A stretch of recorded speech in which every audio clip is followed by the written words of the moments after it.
Hello दोस्तों, welcome to the आपके और हमारे चैनल जीएस रिसर्च हब में। आज हम बात करेंगे दक्षिण भारत की नदियों के बारे में। तो दक्षिण भारत की नदियों के जितने भी इम्पोर्टेंट फैक्ट हैं आज हम इस वीडियो में कवर करेंगे, तो आप वीडियो को लास्ट तक जरूर देखिएगा। तो आइए शुरू करते हैं। तो सबसे पहले बात करते हैं प्रायद्वीपीय भारत या दक्षिण भारत की नदियों के बारे में। तो जो प्रायद्वीपीय भाग की अधिकतर जो नदियां होती हैं, जैसे महानदी हो गई, गोदावरी, कृष्णा, कावेरी, ये कहाँ बहती है? पूर्व की ओर बहती है। ये इंडिया का ये पश्चिम का हिस्सा है, ये पूर्व का मतलब ये है ईस्ट का, और ये है वेस्ट का हिस्सा। तो ये जो नदियां होती हैं ये किधर बहती हैं? ये पूर्व की ओर बहती हैं। आप यहाँ पे इमेज में भी देख पा रहे हैं। और पूर्व की ओर कहाँ? ये बंगाल की खाड़ी में अपना जल गिराती हैं, क्योंकि पूर्व के हिस्से में इंडिया के जो पूर्व के साइड क्या पड़ता है? बंगाल की खाड़ी पड़ता है। और ये जो नदियां हैं ये डेल्टा का निर्माण करती हैं।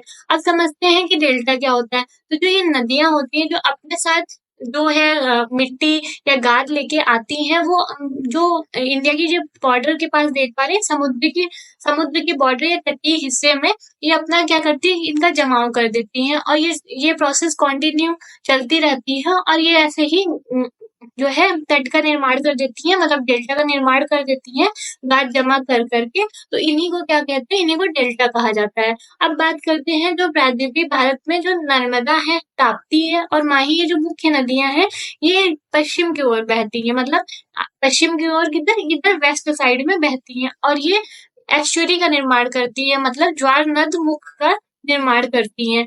अब इनको कैसे समझते कि ज्वार नद मुख क्या होता है? तो एस्चुरी की बात करें तो ये जो अपने साथ जो गाद लेके आती हैं, जो मिट्टी या बालू की कण लेके आती हैं, इनका जमाव कहाँ होता है? समुद्र में इनको गिरा देती हैं, और ये प्रोसेस कंटिन्यू चलती रहती है। और यहाँ पे एक आप देख पा रहे हैं, यहाँ पे एक गाद का निर्माण होता है। जो मिट्टियां आती है बार बार इसी में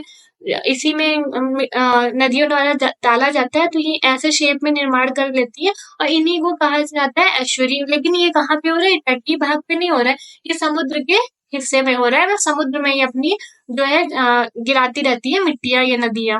तो ये आप याद रखिएगा, डेल्टा और एस्चुरी में ये डिफरेंस होता है, बहुत ज्यादा इंपॉर्टेंट है। उसके बाद बात करते हैं जो प्रायद्वीपीय नदी प्रणाली जो हिमालय की तुलना में काफी पुरानी है।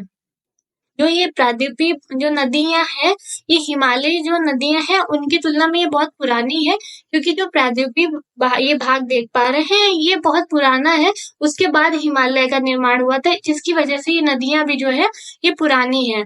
तो उसके बाद बात करते हैं, जबकि जो प्रायद्वीपीय भारत से निकलने वाले दक्षिण भारत की सबसे लंबी नदी कौन सी है? गोदावरी नदी है, जिसकी लंबाई कितनी है? 1465 किलोमीटर है। तो ये याद रखिएगा, सबसे लंबी नदी जो प्रायद्वीपीय भारत की वो कौन सी है? गोदावरी नदी है। और गोदावरी नदी किधर बहती है? तो ये पूर्व की ओर बहती है, बंगाल की खाड़ी में जल गिराती है और डेल्टा का निर्माण भी करती है। और इसकी लंबाई कितनी है? 1465 किलोमीटर है। प्रायद्वीपीय नदियों को केवल वर्षा के जल पर निर्भर रहना पड़ता है। जैसे आप हिमालय नदियों को देखते हैं तो उनका क्या होता है? वो उनको वर्षा का जल तो मिलता ही है, साथ में ग्लेशियर जो मतलब कि बर्फ के जो ग्लेशियर रहते हैं वो पिघलते हैं, उनसे भी उनको कंटिन्यू वाटर मिलता रहता है। बट जो ये प्रायद्वीपीय भारत की नदियां होती हैं ये केवल वर्षा जल पे निर्भर करती हैं। जब वर्षा मानसून सीजन आता है तब इनमें जो है जो जल की मात्रा होती है वो काफी अधिक देखी जाती है। ऐसे इतना इनके अंदर जल नहीं पाया जाता, क्योंकि इनका मेन सोर्स क्या है? केवल वर्षा का जल ही है।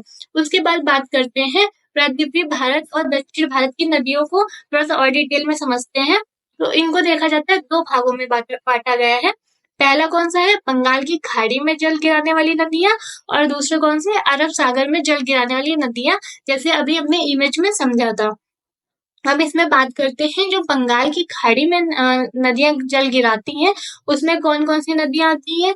दामोदर हो गई, स्वर्ण रेखा हो गई, वैतरणी हो गई, ब्राह्मणी हो गई, महानदी, गोदावरी, कृष्णा, पेन्नार, कावेरी, वैगई और ताम्रपर्णी। ये नदियां जो हैं बंगाल की खाड़ी में जल गिराती हैं, इंडिया के ईस्ट साइड में, मतलब पूर्व की तरफ जो है जल गिराती हैं।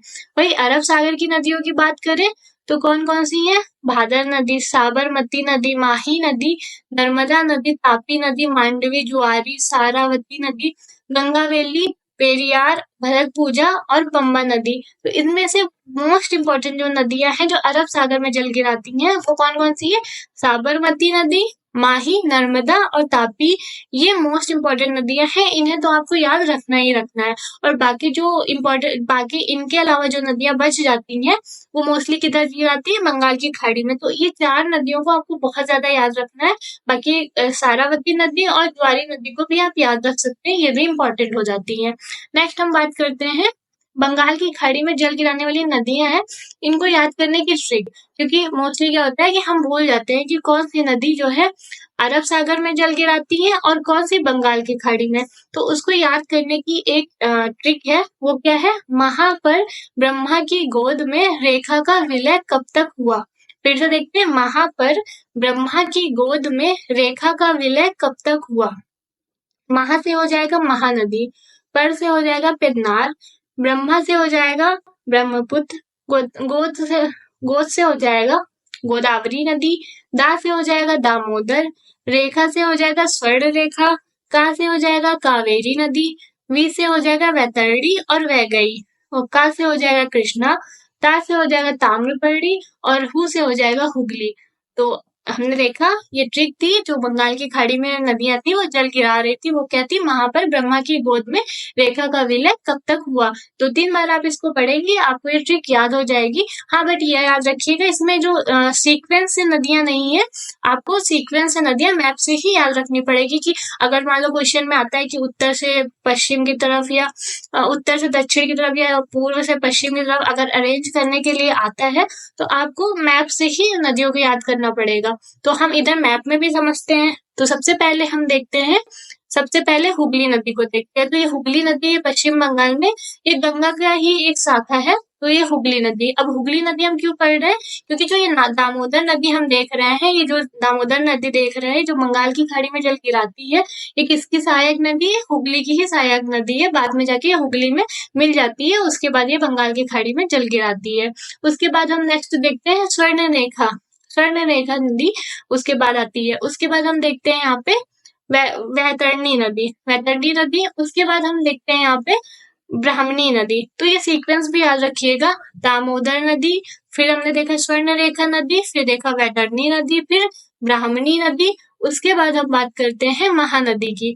तो ये चारों जो नदियां हैं, ये इनको सबको याद रखना है। फिर से हम सीक्वेंस देखते हैं, पहले हमने देखा दामोदर, स्वर्ण रेखा, वैतरणी, ब्राह्मणी, महानदी। उसके बाद आती है गोदावरी, उसके बाद आती है कृष्णा नदी, देन उसके बाद पेन्नार, उसके बाद हम बात करते हैं कावेरी नदी की, और उसके बाद आता है यहाँ पे वैगई, उसके बाद आता है ताम्रपर्णी नदी। ये सारी नदियां आपने देखा, और इधर हमने ट्रिक से भी याद कर लिया, महापर ब्रह्मा की गोद में रेखा का विलय कब तक हुआ, ये हमारी ट्रिक थी। और ये सारी नदियां हैं, एक बार हम फिर से सीक्वेंस देखते हैं। सबसे पहले हमने दामोदर देखा जो हुगली की सहायक नदी थी, फिर उसके बाद स्वर्ण रेखा नदी, फिर वैतरणी, ब्राह्मणी, और ब्राह्मणी के बाद आता है महानदी का नंबर, और महानदी के फिर बाद आता है गोदावरी, देन कृष्णा, फिर पेन्नार नदी, कावेरी, वैगई और ताम्रपर्णी। इतनी नदियां हैं, आपको ये सीक्वेंस से याद रखना है। मोस्टली कई बार क्वेश्चन देखा गया है जिनको इसको अरेंज करने के लिए आ जाता है कि उत्तर से दक्षिण में इनको अरेंज करिए। तो इसलिए हमें मैप से भी याद रखना है और बाकी हमें ट्रिक से भी याद रखना है, जिससे हम इसको अच्छे से रिवाइज भी करते रहें और अच्छे से हमें याद रहे और क्वेश्चन गलत होने की संभावना जो होती है वो खत्म हो जाए। उसके बाद हम बात करते हैं अरब सागर में जल गिराने वाली नदियां। अब अरब सागर में जो जल गिराती हैं उनके लिए जो मोस्ट इम्पोर्टेंट नदी है उनकी हम ट्रिक क्या देखेंगे। हमें सिंपल सी एक ट्रिक याद रखनी है, समानता। समानता सा से हो जाएगा साबरमती नदी, मा से माही नदी और ना से नर्मदा और ता से ताप्ती नदी। अब हम यहाँ पे वो सारी नदियां देखते हैं जो इनके अलावा भी जो जल गिराती हैं, साथ में इनको भी देखते हैं। तो सबसे पहले हम देखते हैं लूनी नदी को। तो लूनी नदी अरब सागर में तो जल नहीं गिराती है, ये याद रखिएगा। ये लूनी नदी जहाँ पे कच्छ के रण में जाके विलुप्त हो जाती है। तो ये एकमात्र नदी है जो न कि अरब सागर में जल गिराती है और ना ही बंगाल की खाड़ी में जल गिराती है। तो ये कच्छ के रण में जाके विलुप्त हो जाती है। नेक्स्ट हम देखते हैं साबरमती नदी। जैसे हमने यहाँ पे देखा साबरमती नदी, साबरमती नदी के बाद हम देखते हैं माही नदी को। उसके बाद बात करते हैं नर्मदा और ताप्ती। इन दोनों को साथ में याद रखिएगा। पहले हमने देखा लूनी नदी, देन साबरमती, माही, नर्मदा, ताप्ती। उसके बाद हम देखते हैं यहाँ पे मीठी रिवर और यहाँ गोवा के पास कौन सी है, मांडवी और जुआरी। ये मीठी रिवर यहाँ महाराष्ट्र के पास आप देख पा रहे हैं, और ये मांडवी जुआरी कहाँ पे, गोवा के पास है। उसके बाद हम देखेंगे यहाँ पे ये सारावती नदी कर्नाटका के पास है, तो ये भी याद रखिएगा सारावती नदी को। देन हम बात करते हैं भरतपुजा नदी की, तो ये यहाँ पे केरला के पास आप देख पा रहे हैं भरतपुजा नदी। उसके बाद हम देखते हैं यहाँ पे पेरियार नदी को।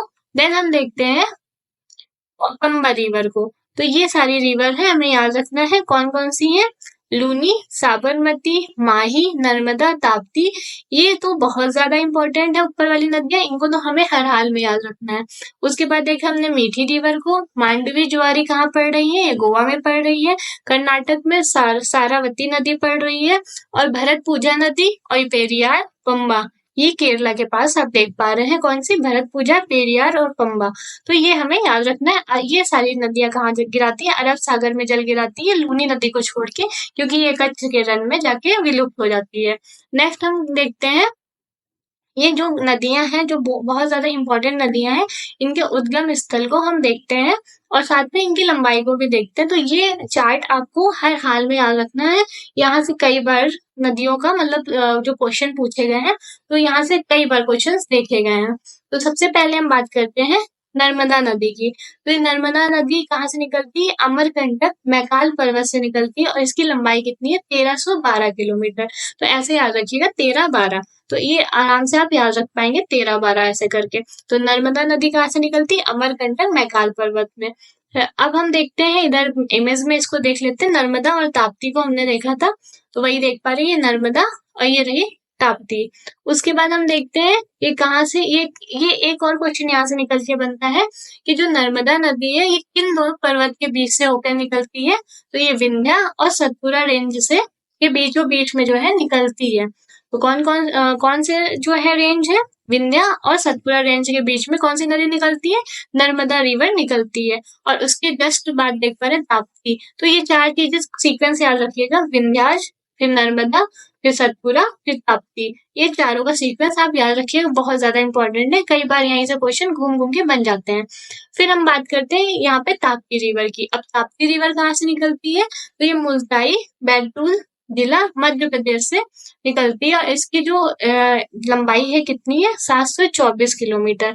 नर्मदा नदी कहाँ से निकलती है, अमरकंटक की पहाड़ियों से, मैकाल पर्वत से 1312 किलोमीटर, और ताप्ती मुल्ताई बैतूल जिला मध्य प्रदेश से 724 जो है इसकी लंबाई है किलोमीटर में। उसके बाद हम देखते हैं त्र्यंबकेश्वर से कौन सी नदी निकल रही है, गोदावरी नदी निकल रही है। तो यहाँ पे आप देख पा रहे हैं त्र्यंबकेश्वर नासिक से, नासिक मतलब महाराष्ट्र में, ये त्र्यंबकेश्वर कहाँ पड़ता है, नासिक महाराष्ट्र में पड़ता है। यहाँ से गोदावरी नदी निकलती है, और ये जो दक्षिण भारत की नदियों में सबसे लंबी नदी है, जैसा अभी हमने पहले पढ़ा था, और इसकी जो लंबाई है वो 1465 किलोमीटर है। उसके बाद हम बात करते हैं कृष्णा नदी की। तो कृष्णा नदी कहाँ से निकलती है, ये महाबलेश्वर, और ये भी महाराष्ट्र से निकलती है, और इसकी जो लंबाई है वो कितनी है, 1400 मीटर है, 1400 किलोमीटर है। तो ये जो लंबाई हम देख रहे हैं सारी किलोमीटर में है। तो फिर से हमने देखा महाराष्ट्र से दो नदियां निकल रही हैं, कौन कौन सी, एक गोदावरी, यहाँ पे हम देखते हैं एक गोदावरी निकल रही है, और दूसरी महाबलेश्वर से कृष्णा रिवर निकल रही है। दोनों कहाँ से निकल रही है, ये महाराष्ट्र से निकल रही है। एक की लंबाई हमने देखी 1465 और दूसरे की 1400 किलोमीटर। उसके बाद हम बात करते हैं ब्रह्मगिरी की पहाड़ी से कौन सी नदी निकलती, कावेरी। और ये ब्रह्मगिरी की जो पहाड़ी पड़ती है वो कहाँ पर पड़ती है, तो ये कर्नाटका में पड़ती है, और यहाँ से कावेरी नदी निकलती है। अब हम इसको याद कर ऐसे रख सकते हैं कि भाई जो लड़की है वो इसके पहाड़ियों से, जो ब्रह्मा जी की पहाड़ी है वहां से गिर गई, तो उसकी माँ कह रही क्या बहरी हो गई है क्या। तो ऐसे हम याद कर सकते हैं कि जो लड़की है वो ब्रह्म की पहाड़ियों से गिर गई है, इसलिए वो बहरी हो गई है, कावेरी का बहरी।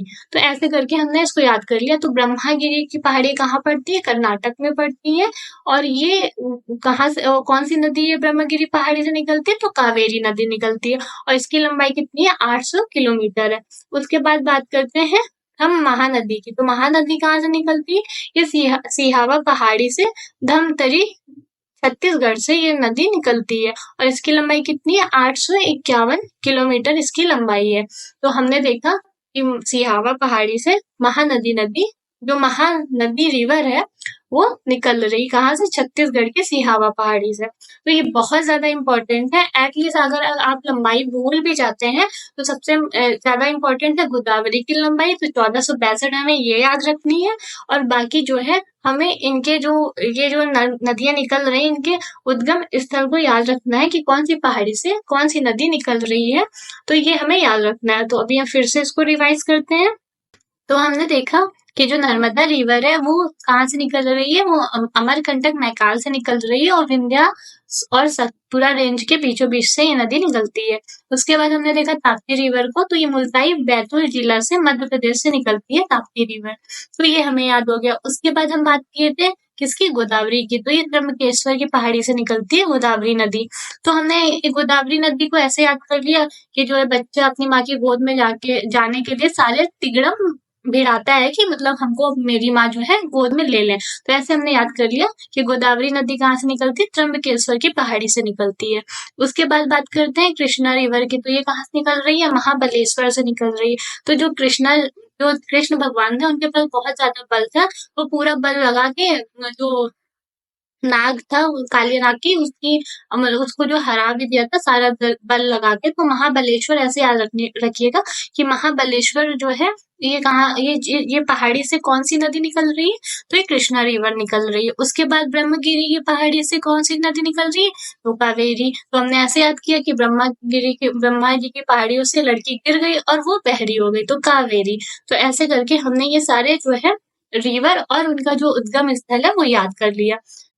तो अब देखते हैं गोदावरी नदी की जो सहायक नदियां हैं जो इम्पोर्टेंट है एग्जाम पॉइंट ऑफ व्यू से, उनको हम देखते हैं।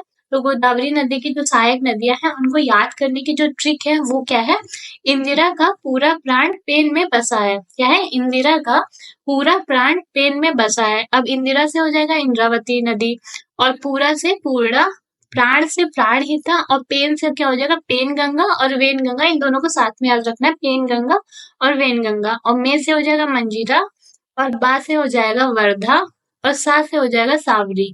तो ये इतनी नदियां हैं जो गोदावरी की सहायक नदियां हैं। अब इसको इमेज में हम देखते हैं। ये आप देख पा रहे हैं त्र्यंबकेश्वर की पहाड़ी से निकल रही है ये ब्लू वाली, ये कौन सी है, गोदावरी नदी। और इस इधर ऊपर की साइड से आप देख रहे हैं पूर्णा नदी इधर आ रही है, इधर ये पेन गंगा, वर्धा, वेन गंगा, और ये प्राणहिता में जाके मिल जा रही है। और ये प्राणहिता जो है ये जाके किसमें मिल जा रही है, गोदावरी नदी में मिल जा रही है। और इधर ऊपर से देख पा रहे हैं ये इंद्रावती है और ये सबरी नदी है, और इधर नीचे से एकमात्र रिवर मिल रही है, कौन सी है, मंजीरा रिवर। तो आप यहाँ से ये याद रखिएगा इनके जो ट्रिब्यूटरीज हैं बहुत ज्यादा इंपॉर्टेंट है, तो याद रखिएगा। ट्रिक के माध्यम से इंदिरा का पूरा प्राण जो है पेन में बसा है, इंद्रावती, पूरा, प्राणहिता, पेन गंगा, वेन गंगा, मंजीरा, वर्धा और सावरी, इतनी नदियां हैं जो गोदावरी की सहायक नदियां हैं। नेक्स्ट हम देखते हैं कृष्णा की जो है जो सहायक नदियां हैं उनको। तो कृष्णा की जो ट्रिब्यूटरीज हैं उनको याद करने की ट्रिक क्या है, दीपक तुम भी घूमो। क्या है, दीपक तुम भी घूमो। अब इसको कैसे याद करेंगे, दी से हो जाएगा दूध गंगा, पा से हो जाएगा पंचगंगा, और का से हो जाएगा कोयना, तू से हो जाएगा तुंगभद्रा, मा से हो जाएगा मूसी, भी से हो जाएगा भीमा, घा से हो जाएगा घाट प्रभा, और मो से हो जाएगा माल प्रभा।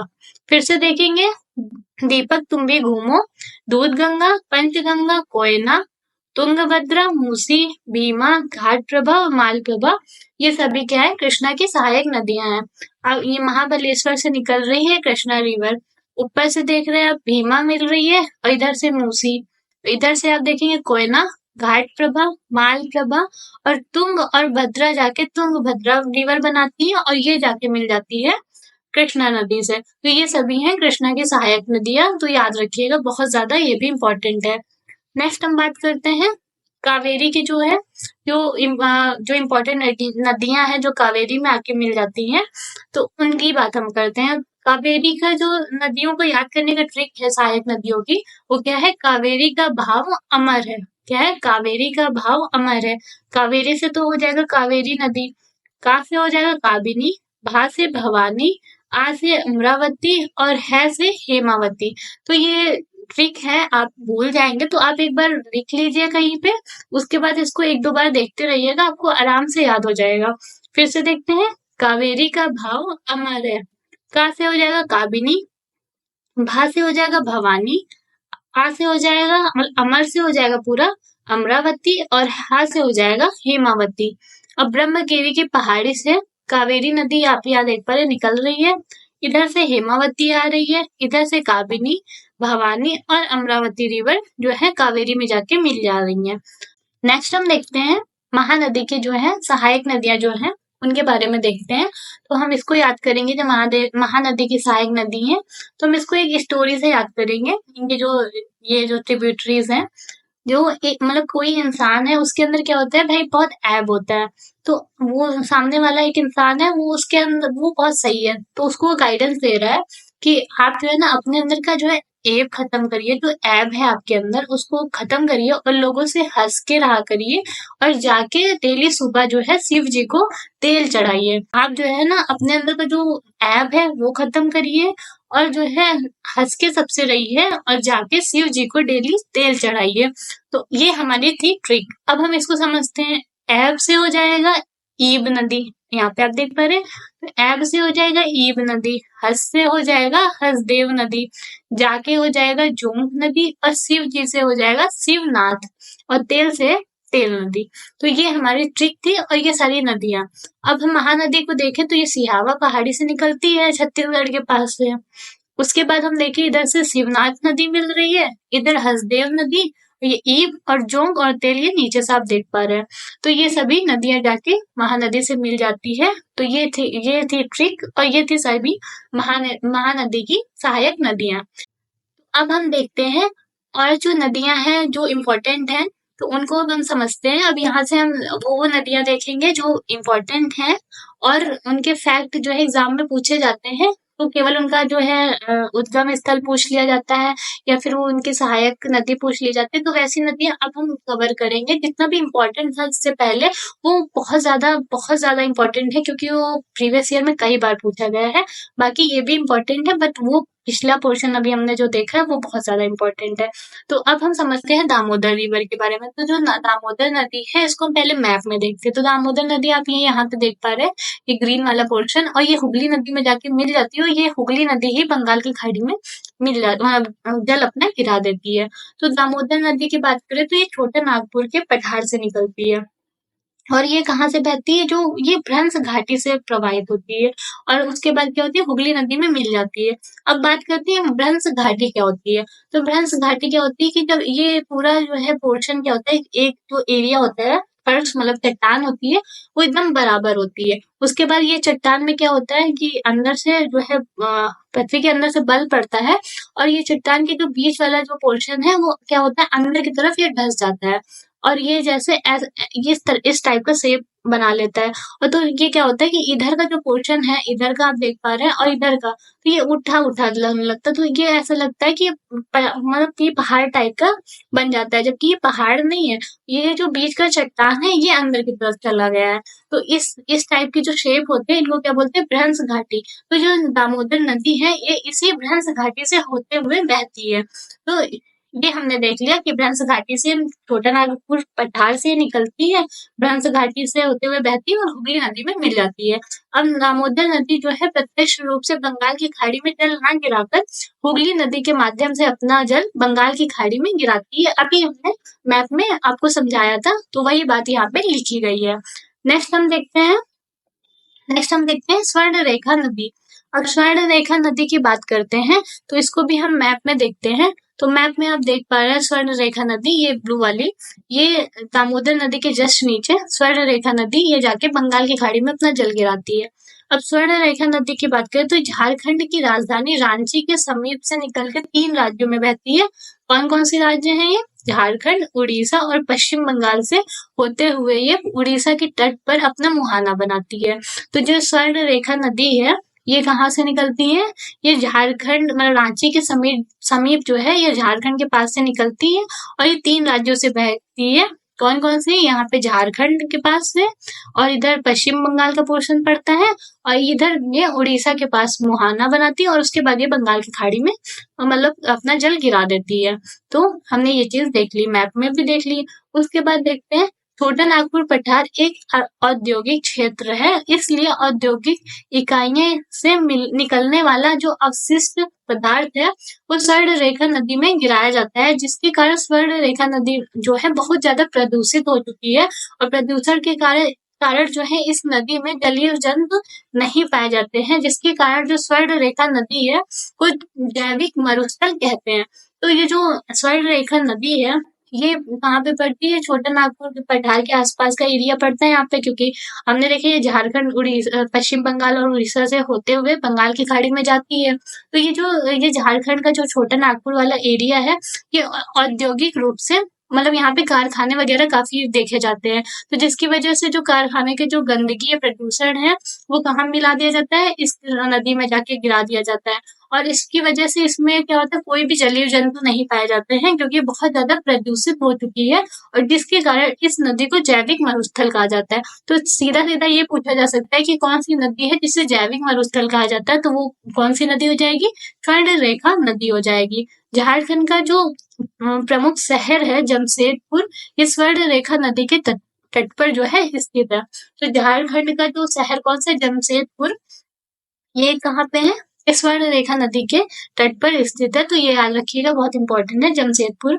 यहाँ पे काफी काफी औद्योगिक कारखाने वगैरह लगाया गया है, जबकि यहाँ पे टाटा का भी स्टार्टिंग में काफी आजादी से भी पहले जो है यहाँ पे प्लांट लगाया गया था। तो ये याद रखिएगा, जमशेदपुर कौन से नदी के किनारे है? तो स्वर्ण रेखा नदी के किनारे स्थित है। उसके बाद हम बात करते हैं वैतरणी नदी की। तो वैतरणी नदी, दामोदर नदी देखा, स्वर्ण रेखा नदी देखा, उसके बाद नंबर आता है वैतरणी नदी का।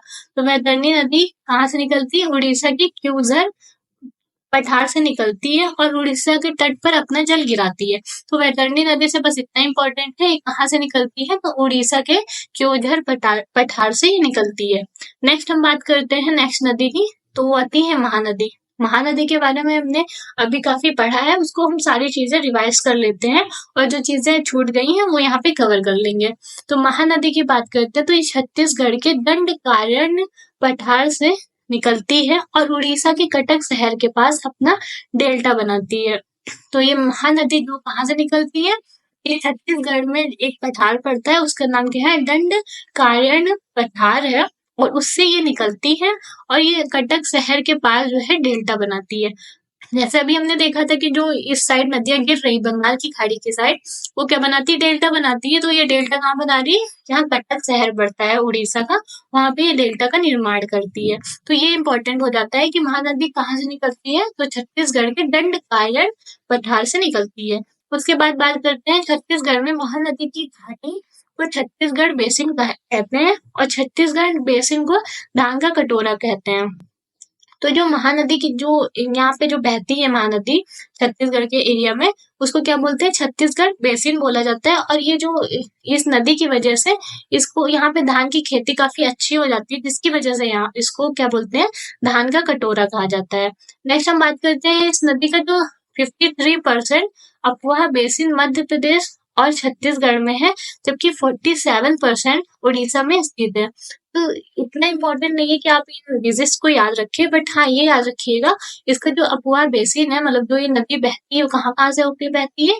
तो ये मध्य प्रदेश, छत्तीसगढ़ और उड़ीसा से होते हुए बहती है। कहाँ से? यहाँ पे पड़ता है हमारा, क्या पड़ता है यहाँ पे आप देखेंगे, तो यहाँ पे पड़ेगा छत्तीसगढ़, यहाँ पे पड़ेगा, यहाँ पे आप देखेंगे, यहाँ पे छत्तीसगढ़ पड़ेगा, यहाँ पे मध्य प्रदेश पड़ेगा, और यहाँ पे आप देखेंगे तो यहाँ पे उड़ीसा पड़ेगा। तो इन तीन एरिया पे ये तीन स्टेट होते हुए ये नदी जो है महानदी बहती है, और इसकी प्रमुख सहायक नदियों का अभी हमने देखा था शिवनाथ, हसदेव, ईब, जोंक और तेल नदी। और ट्रिक क्या थी? जो बंदा जो है, मतलब एक बंदा था उसके अंदर बहुत बुराई थी, तो दूसरा उसको गाइडेंस देता है, भाई अपने ऐप को निकालो, तो ऐब नदी। उसके बाद क्या? लोगों से हंस के रहो, तो हसदेव नदी। और जाके डेली जो है शिव जी को तेल चढ़ाओ, फिर जाके हो जाएगा डोंक नदी, शिव से हो जाएगा शिवनाथ नदी और तेल से हो जाएगा तेल नदी। बाकी हमने यहाँ इमेज में भी देखा था सिहावा नदी सिहावा पहाड़ी के पास से निकल रही है और सिहावा पहाड़ी से निकलती है और अगर पठार की बात आए तो दंडकारण्य पठार से निकलती है। तो ये कंफ्यूज मत होइएगा, ठीक है। अगर पहाड़ी से है तो सिहावा पहाड़ी और दंडकारण्य पठार। तो मोस्टली क्वेश्चन यही पूछते हैं कि कौन सी पहाड़ी से निकलती है, तो सिहावा पहाड़ी से निकलती है। और इधर शिवनाथ नदी, हसदेव नदी, ईव नदी और जोंक तेल ये सभी सहायक नदी है महानदी की। नेक्स्ट हम देखते हैं गोदावरी नदी की। तो गोदावरी नदी की बात करते हैं तो ये सबसे बड़ी प्रायद्वीपीय नदी प्रणाली है जैसा अभी हमने देखा। और इसको ये याद रखिएगा, इसको दक्षिण गंगा या वृद्ध गंगा या बूढ़ी गंगा के नाम से जाना जाता है। कौन सी? दक्षिण गंगा या बूढ़ी गंगा या वृद्ध गंगा के नाम से गोदावरी को जाना जाता है। और ये महाराष्ट्र के नासिक जिले से निकलती है, जो अभी हमने देखा था महाराष्ट्र के नासिक जिले से निकलती है। और कौन सी पहाड़ी थी? त्र्यंबकेश्वर की पहाड़ी से। कैसे याद किया था कि जो बच्चा रहता है माँ की गोद में जाने के लिए अलग अलग तिगड़म भिड़ाता है कि हमको माँ मेरी गोद में ले लें, ठीक है, ऐसे हमने याद किया था। और इसकी सहायक नदियां कौन कौन सी? पहले तो हम इसकी सहायक नदियों से पहले हम देखेंगे ये जो कहाँ से गुजरती है। तो ये महाराष्ट्र, मध्य प्रदेश, छत्तीसगढ़, उड़ीसा, आंध्र प्रदेश जैसे राज्यों से होके गुजरती। कौन कौन से राज्य हैं? इधर ये महाराष्ट्र से निकलती है, इधर इधर ये मध्य प्रदेश को भी थोड़ा सा छूते हुए छत्तीसगढ़, उड़ीसा और आंध्र प्रदेश में जाके यहाँ पे जाके ये जल गिरा देती है। तो हमने देख लिया गोदावरी नदी को कहाँ से? महाराष्ट्र से निकली, मध्य प्रदेश, छत्तीसगढ़, उड़ीसा और आंध्र प्रदेश से होते हुए ये जाके बंगाल की खाड़ी में जल गिरा देती है। और इसकी जो प्रमुख नदियां हैं, जो सहायक नदियां, वो कौन कौन सी है? वो पेन गंगा है, इंद्रावती है, प्राणहिता है और मंजीरा जो है इसकी सहायक नदियां हैं, ठीक है। तो हमने ये चीज देख लिया था, बाकी हमने सारी चीजें डिटेल में पढ़ी है इससे पहले। उसके बाद हम बात करते हैं कृष्णा नदी की। तो कृष्णा नदी की जो है ये दूसरी सबसे बड़ी नदी है जो पूर्व की ओर बहने वाली प्रायद्वीपीय नदी है, जो सह्याद्री में महाबलेश्वर के पास से निकलती है। सह्याद्री कुछ नहीं है, जो प्रायद्वीपीय भारत है, जो प्रायद्वीपीय भाग है, इसको सह्याद्री भी बोला जाता है। तो यहाँ से आप कंफ्यूज मत होइएगा। और ये कहाँ से निकलती है? महाबलेश्वर से निकलती है।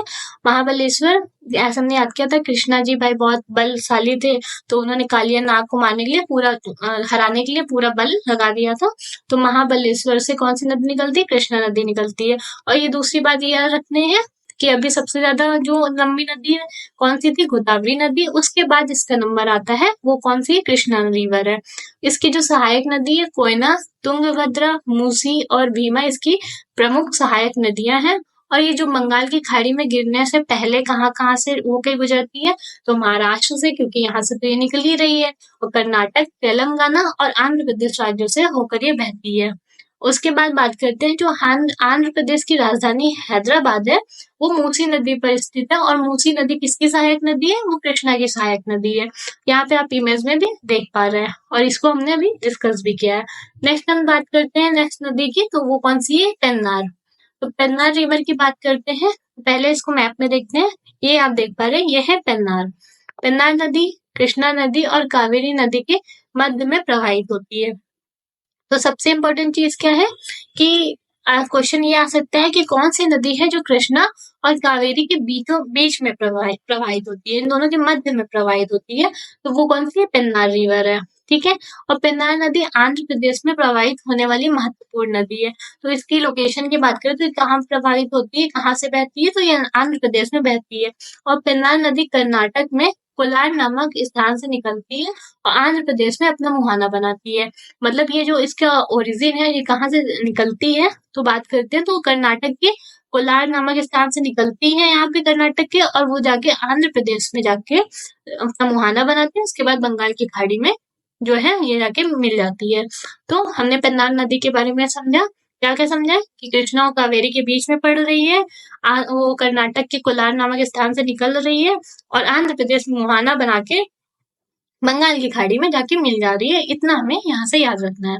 नेक्स्ट हम बात करते हैं कावेरी नदी की। तो कावेरी नदी को हमने मैप में देख लिया। यहाँ पे कि कावेरी नदी आप देख पा रहे हैं कर्नाटक के पास से निकलती है। कौन सी पहाड़ी थी? हमारी ब्रह्मगिरी की पहाड़ी थी। ब्रह्म की पहाड़ी से वो लड़की गिर गई, इसलिए वो कावेरी मतलब का बहरी हो गई है। उसकी माँ पूछती है क्या बहरी हो गई, मेरी आवाज नहीं सुन पा रही। तो ऐसे करके हमने ये याद किया था। उसके बाद बात करते हैं ये कावेरी कर्नाटक में कोडगु जिले की ब्रह्मगिरी पहाड़ियों से निकलती है। अभी हमने वो डिस्कस किया। कावेरी नदी को दक्षिण भारत की गंगा कहते हैं। तो दक्षिण भारत की गंगा किसे कहते हैं? कावेरी नदी को। और दक्षिण गंगा किसे कहते हैं? गोदावरी नदी को। तो ये दो फैक्ट है, यहाँ से कंफ्यूजन होती है।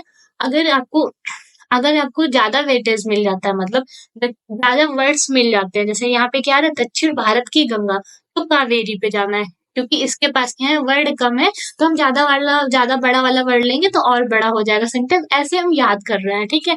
और अगर दक्षिण गंगा आता है तो गोदावरी लेंगे, क्योंकि वो वर्ड छोटा है। तो गोदावरी में चार वर्ड आ रहे हैं, तो उसको लेंगे तो हमारा सेंटेंस बड़ा नहीं होगा। तो ये ट्रिक है याद करने की, क्योंकि यहाँ पे कंफ्यूजन हो जाता है कि दक्षिण भारत की गंगा कौन है? कावेरी। और दक्षिण गंगा के नाम से किससे जाना जाता है? तो गोदावरी। तो ये दो इंपॉर्टेंट फैक्ट है, यहाँ से आप कंफ्यूजन से बच सकते हैं।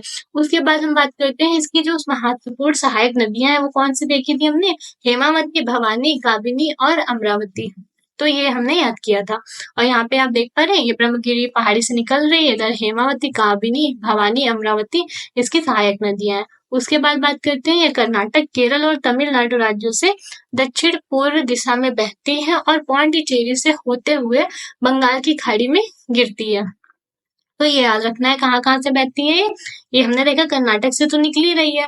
उसके बाद ये केरल का भी थोड़ा सा पोर्शन में बहती है। उसके बाद ये तमिलनाडु में जाके और यहाँ पे तमिलनाडु के पास एक पौंडीचेरी ये केंद्र शासित प्रदेश है, वहां पे भी बहती है और उसके बाद जाके बंगाल की खाड़ी में मिल जाती है। कर्नाटक, इधर केरला, तमिलनाडु और पौंडीचेरी का कुछ हिस्से में बहती है, उसके बाद जाके बंगाल की खाड़ी में गिर जाती है। तो ये याद रखना है। और किस लिए इसको याद रखना है? कई बार क्वेश्चन पूछा गया है कि जो कावेरी जल विवाद है, कावेरी नदी जो जल विवाद है किन किन स्टेट के बीच में है, तो हमें ये याद रहेगा कि कौन से स्टेट में बहती है, उन्हीं के बीच में होगा ये जल विवाद। तो ये ऐसे याद रखेंगे, कर्नाटक से तो निकली रही है और नीचे कर्नाटक के केरला पड़ता है, आप मैप में देखेंगे।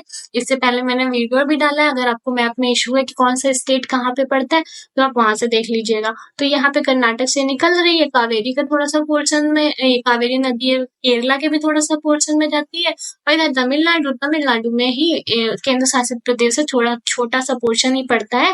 3-4 एरिया को मिला के पौंडीचेरी में जाती है और जाके फिर बंगाल की खाड़ी में मिल जाती है।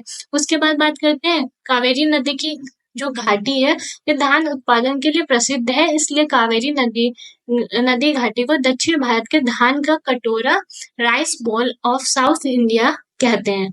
तो ये भी याद रखिएगा, जो कावेरी नदी है ये धान उत्पादन के लिए काफी फेमस है। इसकी वजह से जो है दक्षिण भारत का जो है धान का कटोरा जो कावेरी नदी है इसको कहा जाता है। तो ये याद रखिएगा।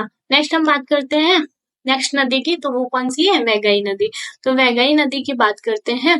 तो वैगई नदी यहाँ पे आप देख पा रहे हैं, ये है वैगई नदी। वैगई नदी तमिलनाडु के वरुसनाडु पहाड़ी से निकलती है। तो ये वैगई नदी यहाँ पे तमिलनाडु पड़ता है, इधर साइड केरल पड़ता है और ये तमिलनाडु का पोर्शन है। तो यहाँ पे ये वरुसनाडु की पहाड़ी से निकलती है और ये मदुरै एक प्राचीन शहर वैगई नदी के तट पर स्थित है। वैगई नदी रामेश्वरम के पास पाक जल डमरू मध्य में अपना मुहाना बनाती है। तो सबसे इम्पोर्टेंट चीज क्या है कि वैगई नदी कहाँ से निकल रही है? तमिलनाडु के वरुसनाडु पहाड़ों से निकल रही है और ये जाके कहाँ पे मिल जा रही है? पाक जल डमरू मंडल के यहाँ पे आप देखेंगे, यहाँ पे श्रीलंका पड़ेगा नीचे साइड। तो यहाँ पे बीच में पाक स्ट्रीट पड़ती है जो इंडिया और श्रीलंका को अलग करती है। तो वही उसी के पास में ये वैगई नदी जो है अपना मुहाना बनाती है।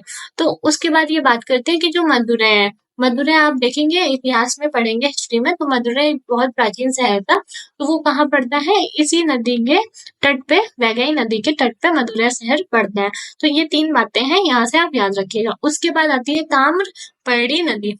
तो ताम्रपर्णी नदी की बात करते हैं, तो ये सबसे नीचे आप ये देख पा रहे हैं, ये कार्डमम पहाड़ी में स्थित अगस्त्यमलाई चोटी से निकलती है और मन्नार की खाड़ी में जल गिराती है। मन्नार की खाड़ी ये इधर ही पाक स्ट्रीट के पास ही मन्नार की खाड़ी ये यहाँ पे पड़ती है। और यहाँ पे ये जो है ताम्रपर्णी नदी अपना जल गिराती है। और जो ये निकलती कहाँ से है, तो ये अगस्त्य मलाई चोटी से निकलती है। यहाँ पे दक्षिण भारत की एक चोटी है, तो अगस्त्य मलाई चोटी से ताम्रपर्णी नदी निकलती है और अपना जल कहाँ गिराती है, तो मंदार की खाड़ी में अपना जल गिराती है। तो इतने फैक्ट है, आपको यहाँ से याद रखना है। नेक्स्ट हम बात करते हैं लूनी नदी। अब अभी तक हमने देख लिया जितने भी बंगाल की खाड़ी के इंपॉर्टेंट फैक्ट थे नदियों के, वो हमने समझ लिए। अब हम बात करते हैं अरब सागर की जो इंपॉर्टेंट नदियां हैं उनके फैक्ट की। तो सबसे पहले हम देखते हैं लूनी नदी की। तो लूनी नदी के बारे में बात करते हैं। ये आप देख पा रहे हैं, ये लूनी नदी है। ये राजस्थान में अजमेर के निकट जो है आरावली पर्वत श्रृंखला में निकलती है। तो आरावली पर्वत श्रृंखला की बात करें तो सबसे पुरानी ये पर्वत श्रृंखला है और इससे जो है ये कौन सी नदी निकल रही है, लूनी नदी निकलती है और इसको लवण नदी कहा जाता है और सांभर झील से होकर ये नदी गुजरती है। तो जो ये लूनी नदी है, ये राजस्थान के एरिया को काफी कवर करती है, जिसकी वजह से इसका जल जो है खारा हो जाता है, इसकी वजह से इसको लवण नदी भी कहा जाता है। और सांभर झील जो है राजस्थान में पड़ती है, तो उसके पास से ये होकर गुजरती है और गुजरात के रन ऑफ कच्छ में ये विलुप्त हो जाती है। तो ये लूनी नदी है, ये एकमात्र नदी है, कोई ना बंगाल की खाड़ी में जल गिरा रही है, ना अरब सागर की में जल गिरा रही है, और ये कहाँ विलुप्त हो जा रही है, गुजरात के कच्छ रन ऑफ कच्छ में ये विलुप्त हो जा रही है लूनी नदी। उसके बाद बात करते हैं साबरमती नदी की। तो साबरमती नदी की बात करें तो यह भी राजस्थान के उदयपुर जिले के मेवाड़ की पहाड़ियों से निकलती है। तो सबसे इम्पोर्टेंट चीज क्या है, साबरमती मती जो नदी है, साबरमती रिवर, वो कहाँ से निकलती है, तो वो निकलती है मेवाड़ की पहाड़ियों से निकलती है। और गुजरात का अहमदाबाद व गांधीनगर जो शहर है, वो कहाँ पे है, वो साबरमती नदी के किनारे है। तो मोस्ट इम्पोर्टेंट फैक्ट क्या हो जाता है, गुजरात का जो है अहमदाबाद और गांधीनगर जो है शहर है, वो साबरमती के तट पर ही स्थित है। और ये आगे चल के ये खंबात की खाड़ी है, यहाँ पे आप ये देख पा रहे हैं, ये पतला सा वी शेप में, तो इसको बोलते हैं खंबात की खाड़ी। तो इसमें जाके ये अपना जल जो है गिराती है। तो ये हमने लूनी और साबरमती रिवर के बारे में समझ लिया। हम देखते हैं माही नदी के बारे में। तो माही नदी की बात करें तो माही नदी आप यहाँ पे देख पा रहे हैं, ये विंध्याचल की पहाड़ियों से निकल रही है। इधर ये आपने देखा था नर्मदा नदी के ऊपर साइड विंध्याचल की पहाड़ियां थी और नर्मदा नदी के नीचे साइड यहाँ पे सतपुड़ा रेंज थी, सतपुड़ा की पहाड़ियां थी। तो इन दोनों के बीच में नर्मदा नदी थी। तो वही बोल रहा है कि जो विंध्याचल का जो पर्वत है उससे कौन सी नदी निकल रही है, उससे माही नदी निकल रही है। और ये 3 राज्यों में बढ़ती, मध्य प्रदेश, राजस्थान और लास्ट में गुजरात में प्रवेश करती है। तो ये पहले तो विंध्याचल की पहाड़ियों से निकली थी। विंध्याचल की पहाड़ी कहाँ पे, मध्य प्रदेश में। तो ये पहले मध्य प्रदेश से निकलती है और राजस्थान होते हुए लास्ट में गुजरात में जाके गुजरात में प्रवेश करती है। उसके बाद ये अपना जल अरब सागर में गिरा देती है।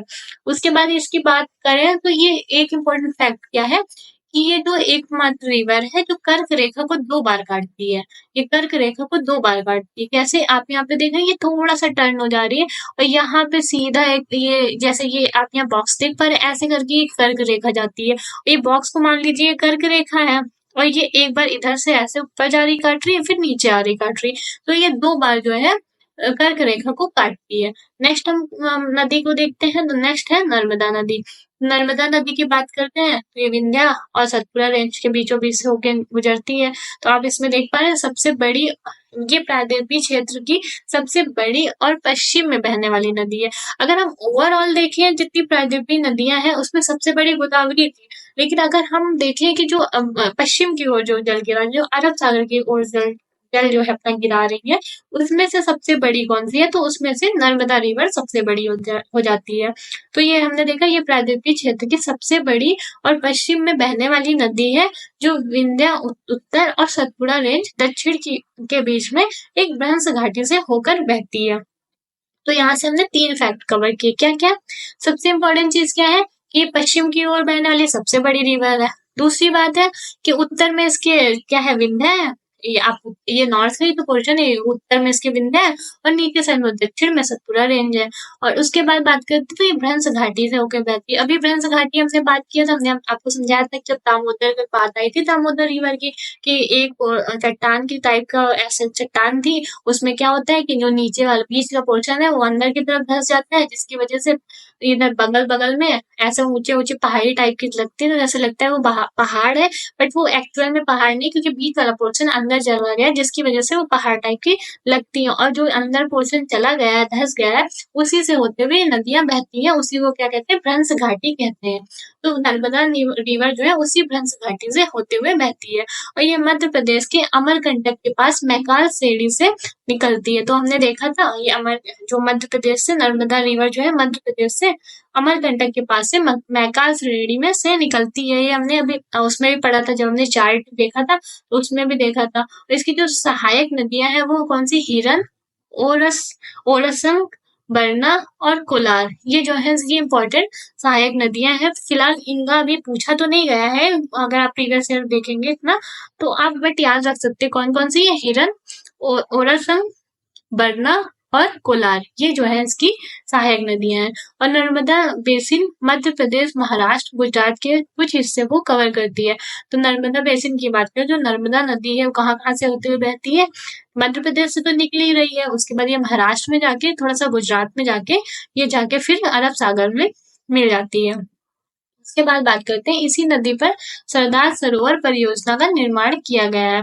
तो सरदार सरोवर डैम की बात करें तो किस नदी पे है, तो वो नर्मदा नदी पे है। और धुआंधार जलप्रपात नर्मदा नदी पर जबलपुर में बना है। तो जबलपुर कहाँ पे है, ये पहले बात तो ये मध्य प्रदेश में है, और वहीं पे क्या है, धुआंधार जलप्रपात है। धुआंधार जलप्रपात ये किस नदी पे है, तो नर्मदा नदी पे है। ये भी बहुत ज्यादा इंपॉर्टेंट है, कई बार पूछा गया है, धुआंधार जलप्रपात नर्मदा नदी। उसके बाद हम बात करते हैं तापी रिवर की। तो तापी रिवर की बात करते हैं, तो हमने देख लिया नर्मदा का पूरा पोर्शन, पूरा हमने फैक्ट कवर कर दिए। उसके बाद सतपुरा रेंज के जस्ट नीचे आप देखेंगे तो ये तापी रिवर है। ये बात करते हैं, तो ये पश्चिम की ओर बहने वाली एक अन्य महत्वपूर्ण नदी जो मध्य प्रदेश के बैतूल जिले के सतपुड़ा पर्वतमाला से निकलती है। तो ये आप देख पा रहे हैं, सतपुड़ा रेंज से ताप्ती रिवर निकलती है, और ये कहाँ पड़ता है, ये मध्य प्रदेश में सतपुड़ा रेंज है, वहीं से ये बैतूल नाम का जिला पड़ता है, वहीं से ये रिवर निकलती है। और ये नर्मदा नदी के समांतर ही भ्रंश घाटी से बहती है, लेकिन इसकी लंबाई बहुत कम है। मतलब कि ये क्या है कि भ्रंश घाटी अभी हमने बात किया था, तो भ्रंश घाटी से बहने वाली अभी तक हमने 3 नदियां बहुत इंपॉर्टेंट है वो देख लिया है। तो ऐसे क्वेश्चन आ जाता है कि इनमें से कौन सी नदियां हैं जो भ्रंश घाटी से बहती हैं, तो एक में दे देगा कि नर्मदा, एक में देगा ताप्ती, एक में देगा दामोदर, एक में देगा ऑल ऑफ दी अबव। तो सभी नदियां, जो तीनों नदियां हैं, नर्मदा, ताप्ती और दामोदर, ये तीनों कहाँ से बहती है, भ्रंश घाटी से होते हुए बहती है, तो ये याद रखिएगा। उसके बाद बात करते हैं, या इसका बेसिन जो है मध्य प्रदेश, गुजरात और महाराष्ट्र के कुछ हिस्सों को कवर करता है। तो जैसे अभी हमने देखा था, तो नर्मदा का देखा था, वैसे ही ये नदी कहाँ कहाँ से बहती है, तो मध्य प्रदेश से निकल रही है और गुजरात और महाराष्ट्र का एरिया कवर कर रही है। उसके बाद बात करते हैं, जो सूरत शहर है वो तापी नदी के किनारे ही बसा हुआ है। जो सूरत शहर है, सूरत जो शहर है वो कहाँ बसा हुआ है, ताप्ती नदी के किनारे ही बसा हुआ है, तो ये भी याद रखिएगा। हम देखते हैं मांडवी नदी और ज्वारी नदी को। तो मांडवी नदी ये आप नीचे देख पा रहे हैं, उसके जस्ट ऊपर है। ज्वारी नदी ये कहाँ पड़ती है, गोवा के पास एरिया में ये पड़ती है। अब मांडवी नदी की बात करते हैं, तो ये कर्नाटक से आती है, मतलब ये मांडवी नदी कर्नाटक से आती है और अरब सागर में अपना जल गिराती है। और जो गोवा की राजधानी है पणजी, वो मांडवी के तट पे ही बसा हुआ है, तो ये याद रखिएगा। 3 इंपॉर्टेंट फैक्ट है, कर्नाटक से आ रही है, अरब सागर में अपना जल गिरा रही है, गोवा की जो पणजी राजधानी है वो मांडवी नदी के तट पे ही पड़ती है। और बात करते हैं ज्वारी नदी, तो ये गोवा से निकलती है एवं गोवा में ही अरब सागर में मिल जाती है। तो ज्वारी नदी का जो है वो केवल गोवा से ही निकलती है और गोवा में ही अरब सागर में जाके मिल जाती है, केवल ये गोवा में ही बहती है ज्वारी नदी। नेक्स्ट हम बात करते हैं सारावती नदी की। तो सारावती नदी की बात करें तो ये कर्नाटक से निकलती है और कर्नाटक में ही अरब सागर में जल जो है अपना गिरा देती है। तो ये सारावती नदी आप यहाँ पे देख पा रहे हैं, तो ये कहाँ से निकल रही, कर्नाटक से निकल रही है। और कर्नाटक से निकलते ही केवल कर्नाटक के, मतलब जैसे अभी हमने देखा था कि जो ज्वारी नदी थी वो गोवा में केवल बह रही थी, वैसे ही जो सारावती नदी है केवल कर्नाटक में ही बहती है और कर्नाटक से बहते हुए अरब सागर में अपना जल गिरा देती है। और यहाँ से एक इम्पोर्टेंट फैक्ट, बहुत ज्यादा इम्पोर्टेंट फैक्ट है यहाँ से एक, वो क्या है, जो जोग जलप्रपात है वो इसी नदी पे बना हुआ है और इस जोग जलप्रपात को महात्मा गांधी या नरसोप्पा जलप्रपात के नाम से भी जाना जाता है। तो ये वाटरफॉल है, बहुत ज्यादा इंपॉर्टेंट है, कई बार पूछा गया है। जोग जलप्रपात कहाँ पे है? सारावती नदी में है, नदी में बना हुआ है। उसके बाद बात करते हैं पेरियार नदी की। तो पेरियार नदी आप यहाँ पे देख पा रहे हैं, ये है पेरियार नदी। ग्रीन वाला आप देख पा रहे हैं, ये है पेरियार नदी। ये केरल से निकलकर केरल में ही अरब सागर में मिल जाती है और भरतपुझा नदी तमिलनाडु से आकर केरल में अरब सागर में गिर जाती है। तो यहाँ से हमने देख लिया पेरियार नदी और भरतपुझा नदी। तो ये केरल में ही दोनों बहती हैं और बहते हुए ये अरब सागर में मिल जाती है। तो भरतपुझा और पेरियार नदी दोनों केरल में बहती है और आगे कहाँ पे मिल जाती है? अरब सागर में मिल जाती है। तो ये थी आज की सभी प्रायद्वीपीय भारत की नदियाँ। हमने देख ली अरब सागर की भी नदियाँ और ये जो बंगाल की खाड़ी में जो जल गिराती हैं, उन सभी नदियों को आज हमने इस वीडियो में कवर कर लिया है। तो आई होप आपका जो कन्फ्यूज़न रहा होगा आज तक इन नदियों से लेकर, वो सॉल्व हो गया होगा। तो मिलते हैं ऐसे इंटरेस्टिंग वीडियो के साथ नेक्स्ट सेशन में। Thank you.